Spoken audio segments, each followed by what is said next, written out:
Friends, మీకు విషయం తెలుసా? మానవత్వం మంట కలుస్తుందని చెప్పి మనం ఆడా ఇలా అంటుంటాం, కానీ వాస్తవంగా మాట్లాడితే ఏ మానవత్వం మంట కలవట్లేదు, అంతా బాగానే ఉంది. ఏ విషయం ఎందుకు ఈ టాపిక్ వచ్చిందని చెప్పి మీరు అనుకోవచ్చు.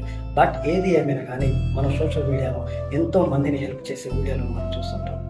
ఒకటి కాదు, రెండు కాదు. ఈ సోషల్ మీడియాలో 99% ఇలా హెల్పింగ్ వీడియోస్ ఉంటాయి. బట్ కొంతమంది యూట్యూబర్స్ ఇలా హెల్ప్ చేయడం కూడా మంచిదే. వాస్తవానికి వాళ్ళందరికీ ఒక సెల్యూట్.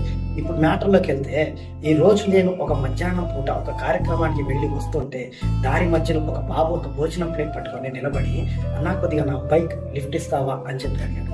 సరేలే తమ్ముడు ఎక్కు అని అన్నాను. కానీ ఆ బాబు ఆ బైక్ ఎక్కడానికి వీల్లేదు, ఎందుకంటే చేతిలో భోజనం ప్లేట్ పట్టుకొని నిలబడ్డాడు. ఎలా ఎక్కుతాడని చెప్పి నేను ఆలోచిస్తున్నాను.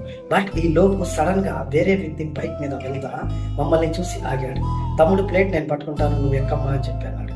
ఇంకో విషయం ఏంటంటే, సరేలే అని చెప్పి అతని దారిని అతను వెళ్ళిపోయాడు. నేనైతే బైక్ మీద ఆ బాబుని వాళ్ళ ఇంటికాడ డ్రాప్ చేశాను. ఇంకో విషయం, దీనిలో మోస్ట్ పవర్ఫుల్ మ్యాటర్ ఏంటో చెప్పాలి. ఏం తమ్ముడు ఇక్కడ నిలబడి ఉన్నావు, చేతిలో ఆ భోజనం ఏంట్రా అని చెప్పి అడిగితే ఆ బాబు ఏమన్నాడో తెలుసా?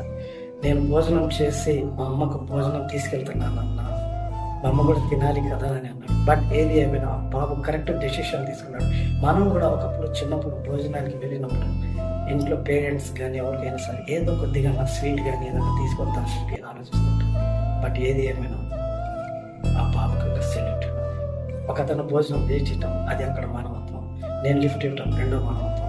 మా ఇద్దరిని చూసి మధ్యలో ఆ వ్యక్తి ఆగటం, ఇంకో మానవత్వం. చూసారా, ముగ్గురు వ్యక్తులు హెల్ప్ చేశారు. కాబట్టి మానవత్వం ఎక్కడ చచ్చిపోలేదు, మానవత్వం ఇప్పుడు నిలబడుతుంది. ఏది ఏమైనా హెల్పింగ్ చేసే వీడియోస్ కానీ హెల్ప్ చేసే వాళ్ళందరికీ సెల్యూట్.